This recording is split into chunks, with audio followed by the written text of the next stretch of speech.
Muscles that form a habit, the same coordination every time. That's what the golf swing is all about. By now, your muscles are probably starting to develop their individual habits in your swing. They're feeling the rhythm, back and through. And the flow of power, coiling and unleashing through your whole body.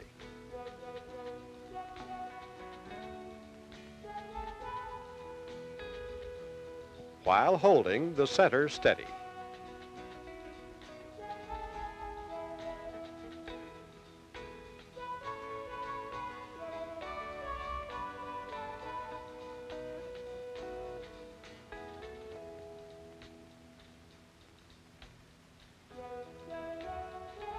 The consistent plane.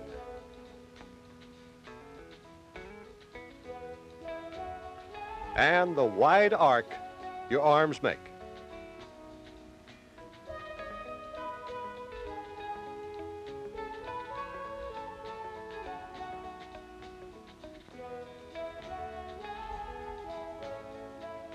All these are probably starting to become a habit. You're developing a swing. So let's get down to some of the fine points that will give you control of direction and distance. Direction first. How to hit the ball straight. Both arc and plane should be in line with the direction you want the ball to go. The key point in direction is right here, the moment of impact. Everything you do in your swing, before and after this moment, shows up right here in its effect on the flight of the ball. Here's why. A line from your ball to the target is the course you want your ball to follow, the target line. To drive the ball accurately along that line, the club head at the moment of impact must be traveling exactly along the target line, with the club face exactly at right angles or square to the line.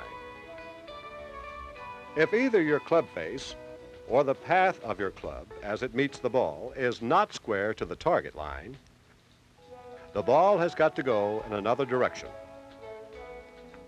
It's simple physics. So your controlled objective is to bring the club face through the ball, along the target line, and square to the target line.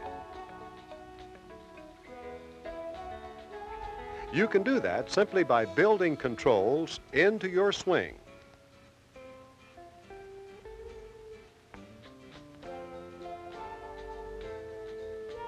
It starts at the point where you and your club join forces. Your hands, how they grip the club firmly enough to hold the club face square to the target and absorb the shock of its impact with the ball. You'll develop this feeling of firmness through experience, a grip just strong enough to hold the club face square to the target line at impact. How do you learn it? Here's one approach. All right, now one of the most important things we have to do now is learn to place our hands properly on the club.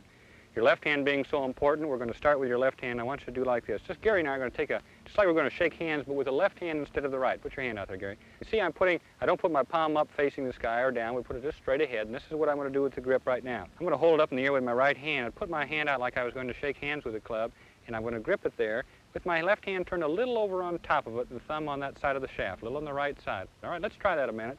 Take your club, hold it up with your right hand out in front of you, like you're going to shake hands. Extend your arm a little bit, your left arm out extended. Close your hand over just a little bit and close your hand around it, into the fingers and into the palm of the hand, with the fingers pressing it into the palm of the hand. Now sole the club or set it down on the ground like this. That's right. All right, now we're going to show that the last three fingers are the pressure points in the left hand, so hold it up again like you did before, but now let your thumb and finger, your index finger and thumb come off. Left arm a little straighter, Lana. That's right. Now see how your arm is straighter and you're holding it so that all the pressure is under the heel or under the butt of your hand right here. If you don't feel it there, then readjust it and set it so you feel it there. Left arm a little straighter, Dolores. Out there a little straighter. Hold your arm straight now, out straight. That's it. It's a little heavy, isn't it? Okay, sole it on the ground again. And that's where we're going to start in our left hand grip, okay? We've worked on the left hand positioning now. Now it's important that we learn how to put on the right hand or place the right hand on the club to fit with the left. What I'd like to do now, Gary, remember we shook hands before. Now we're going to do it right-handed, and that's really similarly what we're going to do here. I can place the club out in front of me, my left. Imagine I'm shaking hands, or even imagine that you have a ball out in front of you. You're going to slap it out towards your target. In other words, your hand is flat to the target, and then I just place it in my fingers, see, not in the palm, but in my fingers of my right hand, so that my palm of my hand right here, this crease in my right hand, covers my thumb, closes right over onto the shaft, onto the grip part of the shaft. And we're going to sole it right from there. Let's all try that. Hold it up with your left arm. All right, now take your right hand and placing it in your fingers, close it over so the hollow of your hand covers your left thumb. Your right thumb is a little over on the left side of the shaft. Correct? Now sole the club with your arms extended. Now you have a full fingered grip with both hands placed on the club. All right, that looks pretty good for the first time. Okay? Another way that really can help you to find the right grip, and really a natural way to do it, is to just do this. Jeannie, why don't you sit on your knees just a little bit and sit left with your weight a little on your left side. Now let your hands hang right in front of your left leg, and we're going to rest the club so it angles over to your left leg right there. Now let's let your hands hang naturally like that. See how they're hanging just in their natural hanging position? I'm going to ask her to bring them in and place them around the club in her fingers. That's right. See, now she places them just the way her hands hangs naturally. Now take your hands off and just let them hang. See, that's a natural hanging position. Do it again. Now if her hand came on in this position, like this, and she took her hand off, you see her hand doesn't hang naturally that way. It hangs this way. So that's another way that you can check yourself. Lay it against your leg, take your hands off, all right, put them on, and there's a natural hanging grip position. It's a very easy way to find the grip and a good way to find the grip positioning for your hands. Here's the grip from above. Count the knuckles you can see on your left hand. You may see 2 or even 3. As your swing gets stronger, you may want to bring your left hand around more so you can see fewer knuckles. But for now, keep your left hand more on top of the shaft, where you can see more knuckles for greater control of the club. But there's more to your hand position underneath. Many good golfers differ about what to do on the underside of the grip. Some keep all their fingers on the club like this, the full finger grip. Others interlock the little finger of the right hand with the forefinger of the left hand, the interlocking grip. Still others use this overlapping grip, the little finger of the right hand overlapping the index finger of the left hand. But always the club is carried in your fingers, pressing the club against the palm of your left hand while being gripped almost totally in the fingers of your right hand. You'll have to find the one that feels best for you. Strong enough to control the club, but not so strong as to hinder the other movements of your swing.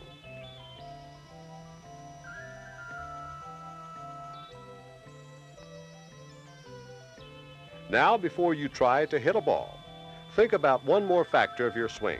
In most other sports, the ball is moving, often unpredictably. You have to reach out, change to backhand, or in one way or another, you're always adjusting to where the ball is. In golf, it's different. The ball is always waiting. It won't move. It gets hit only because it's in the way of your swing. So you have to think about how far away to stand so your arc comes through the ball.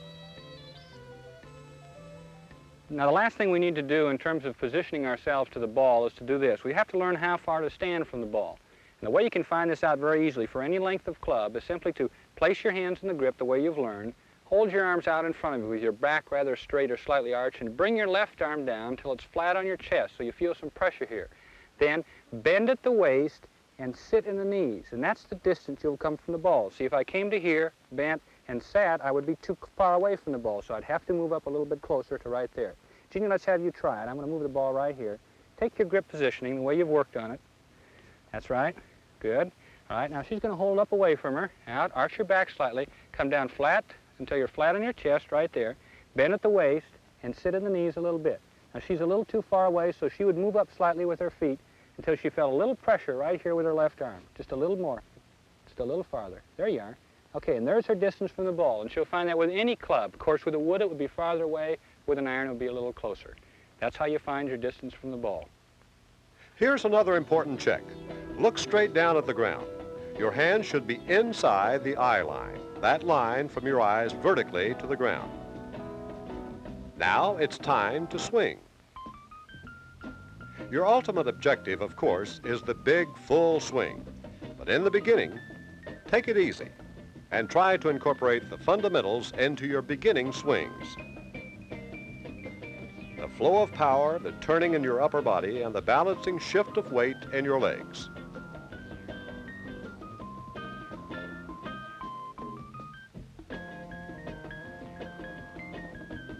Easy at first, but the power will increase as your swing develops. Your first few attempts may not meet your expectations, but more practice will improve that. Remember, the target side lead. Your muscles on stretch with that firmly planted rear leg.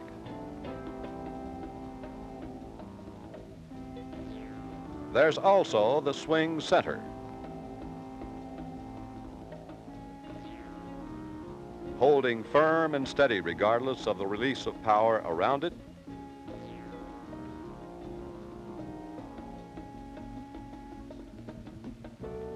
And the forward shifting of your knees and hips below.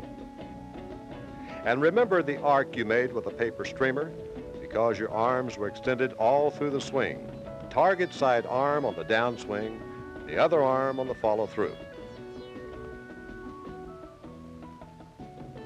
It won't come easy. It'll take time. And the plane, too. Your club and arms always in a constant plane.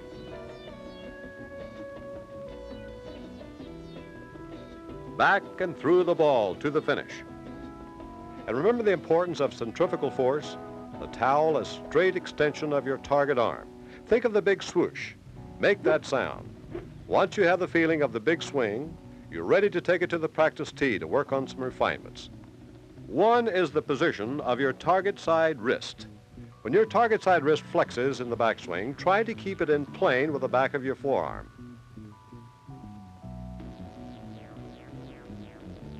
In fact, wrist position is so important in your swing that it's a good idea to practice in front of a mirror occasionally just to make sure of that straight, flat wrist. Not a humped effect like this with the wrist bent inward. Straight, a straight wrist, and not cupped like this, but straight, straight from elbow to knuckles. It seems a lot to remember, but soon all these factors of the swing will become habits, and you won't have to remember. They'll all go together, and you're going to like what happens. Now it's time to think about lining yourself up for direction, how to get in position so that your swing will send the ball to the target. First, think of your target line, the direction you want the ball to go. Now, draw a line from the ball to you somewhere between the middle of your stance and your left foot and at right angles to the target line. That's the ball line. Finally, visualize a third line parallel to the target line. That's your foot line. Your toes placed along that line form a square stance, the rear foot pointing straight ahead, the target foot flared slightly. Now you know that if your alignment is right and your swing is good, the ball should go where you aim it. As you practice, don't start with a full swing. Work on a half swing. Let it help you get control of your club face, the feeling of contact with the ball. Let it give you control of direction over short distances, and then reach out. Enlarge your swing gradually toward the full swing that involves more power. Reach back. Feel the stretch. Let your swing grow, but keep the fundamentals in it. Now, one more point. When you take that swing out to the course to enjoy it, you're going to find an exciting difference between the static situation of practice and the dynamics of the game. Golf is a flow of motion all the way from the first tee to the 18th green. To make the most of every shot, golfers develop a routine approach to the ball. It starts here behind the ball as you examine your lie, distance, and direction.